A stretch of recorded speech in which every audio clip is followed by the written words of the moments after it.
네, 반갑습니다. 허브경제TV 서현도 전문가입니다. 네, 오늘 같이 볼 종목은 대한항공입니다. 대한항공 관련해가지고 일단은 뉴스 먼저 하나 보고 가도록 하겠습니다. 타이틀 보면은 해외도 제주도 비싸다. 여행 기대에 찬물 끼얹는 비행기값. 제가 요즘에 계속 말씀드리는 부분이죠. 그리고 최근에 이런 뉴스들이 많이 나오고 있습니다. 근데 사실 이런 뉴스들이 나오기 전에는 리오프닝 해가지고 국제선을 다시 재개한다, 아니면은 해외여행 기대감이 올라간다, 코로나 드디어 끝나나 해가지고 이런 뉴스들이 없다가 요즘 들어서 다시 이러한 이슈들, 해외여행 가자 이러한 뉴스들만 잔뜩 도배되다가 그러다가 요즘에는 이런 뉴스들만 계속 나오고 있다. 제가 이 부분도 말씀드렸었죠. 제가 이런 뉴스들이 맨 처음에 나올 때 아마 이러이러한 물가, 그 다음에 비행기값 이런 것 때문에, 티켓값 이런 것 때문에 아마 사람들이 좀 꺼려하지 않을까 했는데, 그런 뉴스들이 최근에 많이 나오고 있습니다. 한번 잠깐 보고 넘어갈게요. 가명이겠죠. 유승희 씨는 파리 여행을 위해 항공권 가격이 많이 뛰었습니다. 지금 휴가 시즌이지 않습니까? 휴가로 해외여행 가기에는 아직도 좀 빡셉니다. 그렇다고 직장인 월급이 이만큼 올랐냐? 그거에 대한 질문을 한다면은 그것도 저는 아니라고 봅니다. 물론 진짜 이 성과를 많이 내셔가지고 연봉이 진짜 많이 오르신 분도 있겠지만, 지금의 제 생각에는 직장인들의 그런 월급은 지금의 물가 수준을 따라가지 못하고 있는 것 같습니다. 물가는 이만큼 올랐지만 월급은 이 정도 올랐다, 이렇게 보기 때문에, 그런 부분들 때문에 이 사람들이 해외여행 가는 거에 대해서 쉽게 결정하지 못할 것 같다. 그런 얘기 많이 드렸고, 앞으로도 이런 뉴스들이 계속 좀 나오지 않을까 생각합니다. 유류할증료, 유가. 최근 유가가 좀 굉장히 쉽게 잡히지 않고 있습니다. 유가 관련해가지고 이야기를 좀 드리면은, 이쪽에 WTI 지금 차트가 나오는데, 어느 정도 좀 진정이 되는 듯 했습니다만, 다시 한번 유가가 120달러를 넘고, 1배럴당 120달러 가격을 넘고 정고점 부근에 위치하고 있습니다. 지금 어쨌거나 이 대한항공의 이 사이클 안에는 무조건적으로 유가가 영향을 굉장히 많이 끼치기 때문에, 유가 같은 경우에는 빨리 가격이 좀 안정세가 되어야 된다. 그래야 대한항공한테도 좀 숨통이 트이겠죠. 그래야 비행기 티켓값도 내려오고, 국제선은 계속 운항을 늘려가려고 하는데 티켓값이 계속 올라간다. 이러면은 서로 시너지가 안 나겠죠. 해외여행 가고 싶지만, 가고 싶어도 그 마음을 꾹 참고 못 가는 사태, 결국 그냥 국내로만 갈 수밖에 없는 그런 형태들이 나오지 않을까, 이렇게 예상을 하고 있는데, 지금 사우디에서 7, 8월에 증산을 한다고 했지만 이 부분들이 지금 유가에는 당장 반영이 되지 않고 있다. 그리고 천연가스도 그렇고, 지금 이 원유랑 천연가스 쪽은 포커스를 겨울에 좀 맞추고 있는 걸로 보여집니다. 이 겨울에 지금 결국에는 이런 원자재 측면에서 대란이 일어나고 있는데, 겨울에 오면은 남방 쪽이나 그런 걸 해가지고 이런 소비들이 굉장히 커지지 않겠습니까? 이거를 안 하면 얼어 죽으니까. 근데 최근 인도 같은 경우에도 프리미엄을, 그러니까 원래 가격보다 더 웃돈을 주고 그 겨울분을 비축을 하려고 하는 그런 뉴스가 나오고 있습니다.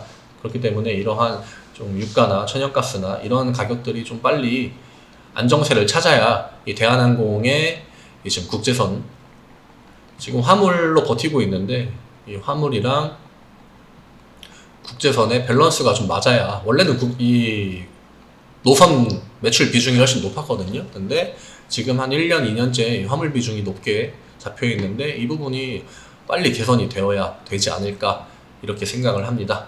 오늘 대한항공 주가 같은 경우에는 마이너스 2%. 그렇지만 오늘 시장이 아시다시피 굉장히 좋지 않았다.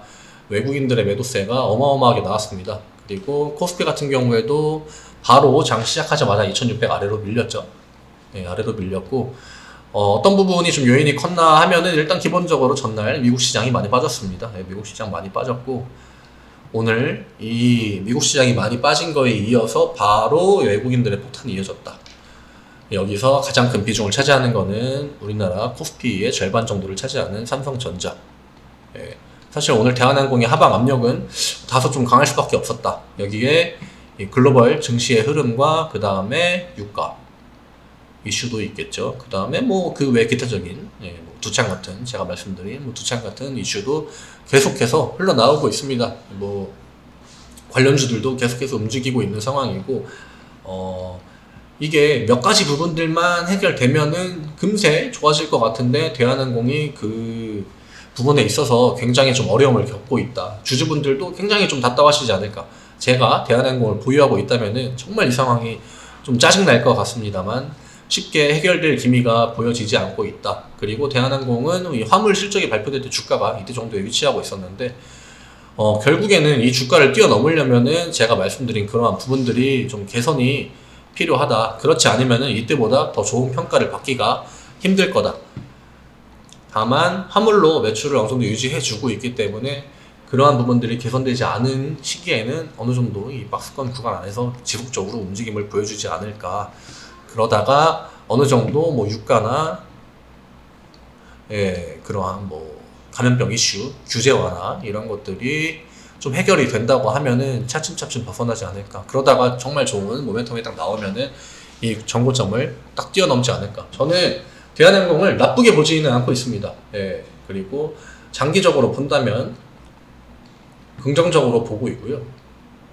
다만 지금 눈앞에 있는 이슈들이 쉽게 좀 사그라들지 않고 있다. 그 부분이 가장 큰 문제가 아닌가. 거기다가 플러스로 글로벌 증시 흐름이 맞물려가지고 외국인들의 매도가 지금 우리나라 시장을 너무 강하게 짓누르는 것이 아닌가. 외국인들이 빨리 사줬으면 좋겠습니다만 돌아올 생각을 쉽게 하지 못하는 것 같습니다. 오늘 수급을 지켜봐야겠죠. 대한항공 같은 경우에는 오늘 음봉이 나왔죠. 음봉이 나온 만큼 개인의 매수가 잡혔고요. 외국인, 대한항공 역시 좀 매도를 했습니다. 기관에서 매도를 좀 많이 했습니다. 연기금도 많이 했고 금투, 보험, 투신, 연기금, 금투, 투신 순으로 매도를 했고 그 뭐 사모펀드 같은 부분은 그렇게 크진 않습니다. 보험이나. 그래서 오늘 결과적으로 양매도가 나왔다. 그렇기 때문에 주가가 좀 다른 데보다 많이 빠졌다. 그리고 단기적인 이 박스권의 형태에서 살짝 벗어난 모습을 보였지만 사실 대한항공은 이 구간도 지지 구간이 될 수 있고 이 하방으로도 아직 지지 구간이 많이 남아있기 때문에 시장이 지속적으로 안 좋아지고 유가가 계속해서 올라간다 하면은 차츰차츰 아래 구간으로 밀릴 수도 있겠습니다. 다만 이 대한항공의 실적이 완전 무너질 수 있는 그런 상황은 아니라고 보기 때문에 어느 정도 이 가격 밴드는 유지해주지 않을까 그렇게 보고 있습니다.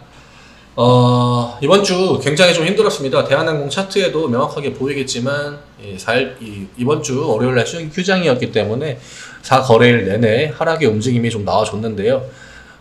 증시에도 역시나 똑같은 모습이 나왔죠. 그렇기 때문에 좀 힘드신 한 주가 되었을 거라고 봅니다. 주말 동안 좀 재충전하시고 다음 주에는 좀 좋은 소식이 들릴 기대하면서 유가나 뭐 미국 증시도 좀 반등을 기대하면서 오늘 영상은 여기에서 마무리를 하도록 하겠습니다.